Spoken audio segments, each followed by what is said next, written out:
After months of swing states, speeches, and speculation, all the willy or won't is finally over. I'm running to serve you as the next president of the United States. This morning, former Congressman from Texas, Beto O'Rourke, who lost a bid to replace Senator Ted Cruz in November, officially declared he's hoping to be the nominee to run against Trump in 2020. In case anyone's counting, this brings the party's crowded field of candidates up to 15. But it's still early, and there's still contenders on the sidelines itching to jump in, including one who has not declared but is still getting a ton of attention. Run, Joe, run! Run, Joe, run! Run, Thank you, thank you, thank you. I appreciate the energy you showed when I got up here. Save it a little longer. I may need it in a few weeks. Former Vice President Joe Biden has been signaling that a presidential run is all but a done deal, and even from the sidelines, he's already leading the pack. In a new poll of first-in-the-nation caucus goers in Iowa, 27% picked Biden as their top choice for 2020, more than any other candidate. And in a recent national poll from Morning Consult, Biden had 31% of primary voters, ahead of Bernie Sanders at 27%. Kamala Harris and Elizabeth Warren with 10 and 7% respectively. But there's another thing several of those frontrunners have in common: age. Biden, 76, Sanders, 77, Warren, 69. And this isn't just an issue for Democrats. In 2016, Donald Trump became the oldest president ever elected. And if he wins in a second term, he could break the record for oldest president ever to serve in office. So, how old is too old? And in the case of O'Rourke, is inexperience a problem? Joining me are Gautam Mukunda, a Harvard Kennedy School fellow who wrote a piece for Foreign Policy magazine called "Don't Trust Anyone Over 70." That means I have about 5 minutes left, by the way. Tina Opie, Associate Professor of Management at Babson College. Tina, it's great to see you. Thanks so much. Let me start with you, Gautam. So a guy with virtually no legislative accomplishments. Yeah. Who on health care said, "I'm either for single payer, dual payer, or otherwise," was his quote, but with a huge amount of charisma. Does this guy have a chance? Of course he's got a chance. I mean, look, after Donald Trump, everybody's got a chance. But we remember this in the past. You know, Barack Obama wasn't that long ago. I think we remember him winning. And I'll give some free advice to Beto O'Rourke. Stop comparing yourself to Abraham Lincoln. That is not a weight class that anybody wants to be in. And what I would say to him is, look, if you put substance on the charisma is a great leg up. He's a phenomenal campaigner. Anybody who's seen some of his videos and isn't impressed just isn't paying attention. He's incredibly good at this, right?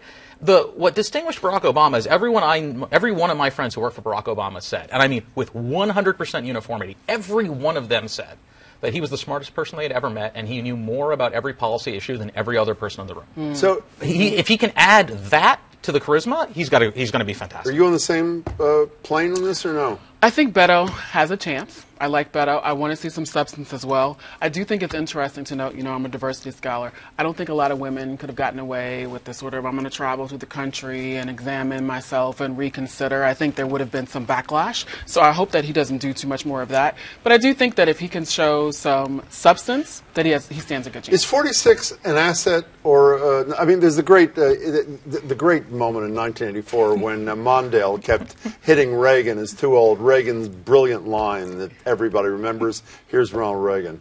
I will not make age an issue of this campaign. I am not going to exploit for political purposes my opponent's youth and inexperience. He is relatively inexperienced, but the flip side is he's young, maybe inexperienced, with a bunch of pretty old candidates. Does that accrue to his benefit, or does it not? I don't think so. I mean, I'm really concerned. We're going to have a great conversation about your article that you wrote on age. Don't trust anyone over 70. It's about the ideas and the behavior. So if you're 65, if you're 75, if you're 55, if you have creative ideas, if you're able to show that you have cognitive flexibility and that you have a commitment to values, then I think you're a good presidential candidate. Chuck Todd said to us from Meet the Press on the radio, I think this is a real problem for Joe Biden and Bernie Sanders, meaning O'Rourke's youth. You don't think so, but you're nodding that you do. I think it does, and particularly in the contrast with Donald Trump, when you expect that people will think it's a change election. And I'll just say, campaigning is brutal. If you've ever hung out with a presidential campaign, it is a brutal, physical, 90 to 100 hour a week activity.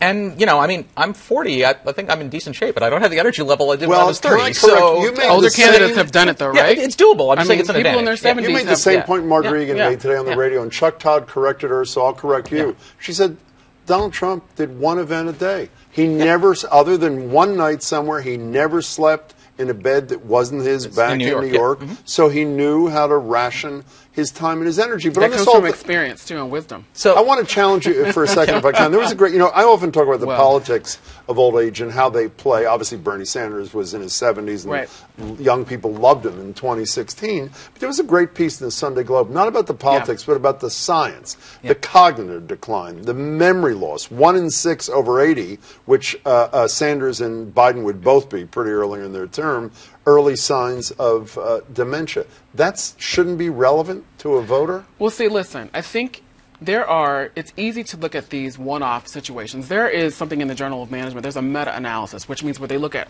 hundreds of articles, or I think it was 120 or something like that. And what they do is they look at age to determine how effective workers are. And what they find is that older workers are no less effective at their jobs than their younger cohorts. So I think it's also important to notice that there's more performance variance within age cohort than between. But you're going to die sooner, you know that. Well, that's fine. Hey, listen, we have 8-year term limits anyway.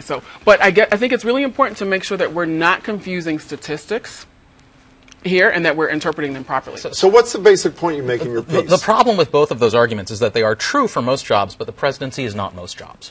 Well, and we just have, even CEO, how many nuclear weapons does the CEO of GE control? CEO is very similar. No, it's a simple question. The President of the United States has the ability, let's not understate this, to within 30 minutes end human civilization. There is no CEO, no combination of CEOs who even approach the level of power of the President of the United States. And let's go further than that. It is vastly, vastly easier to remove a CEO whose performance has declined than it is to remove a president. So you're saying discriminate against older people because they have the presidency is a more important job. You're saying discriminate against people based on their age because of the potential risk. You are using loaded language to conflate different arguments. No, discriminate means to say I'm going to prefer a younger person over an older person. What I'm saying is you would make judgments. The president is that fairness. And it's purely on age. Fairness is not a relevant criterion in assessing who should get the presidency. Right now, what does that mean? Let's put some numbers. But what does that mean? Because we're not interested in being fair. We're just interested in making sure that we get someone who isn't a catastrophe. Well, then why do we have a democracy then if we're not interested in fairness? Because democracy is a very good way of making sure that we don't get someone who isn't a catastrophe. So should there be a mandatory either retirement or an age cap on your ability to run for the presidency? So what should it be? When the Constitution of the United States was passed, was ratified, the average life expectancy in the United States was 30. Okay, we're older, 30, we're living right? longer, but still. Presidents last much. So what I would say is if the founders had realized that we would get into a situation where people could live as old as they are now, there is no doubt that they would have put a maximum age gap. I would say that for the presidency, we can debate what it should be. For the presidency. No, why don't you tell us? But for the presidency, I think saying that when you're inaugurated you should be younger than 65 is a perfectly reasonable number to put on it. Let's be clear on why. If you are old, between 70 and 79, the odds that you will have medically detectable cognitive decline are 1 in 5. 1 in 5. That's not a low number, right? Now that's medically detectable. Which means, let's stop right there. Yeah. And so I think that, again, it is discrimination, which is judging based solely on age. And when you say that you should be 70, or 65, excuse me, so if you're 55, and you have bad ideas, are you okay then? If you are, so the issue is pretty simple here. We can judge people based on their ideas on lots of things, right? But when we're electing someone, we're asking to use their past to predict their future. Okay. We don't actually know what they're going to do, but we know that whoever they are, we're stuck with them for the next 4 years. So there are certain things that are reasonably predictable about your future as you get older, and those predictions are that your energy level is going to decline. And would you feel a little bad? We don't all start from the same baseline. So that's where I think you're highly wrong. There are people who are 75 years old who could outrun you and I and all of that in a marathon, and so I think you have to consider it on a case-by-case basis. Hold on. This idea of simply saying no one can run for office over the age of 65 is ludicrous. I have to take control of this again because I have only very few seconds. No, it's fine.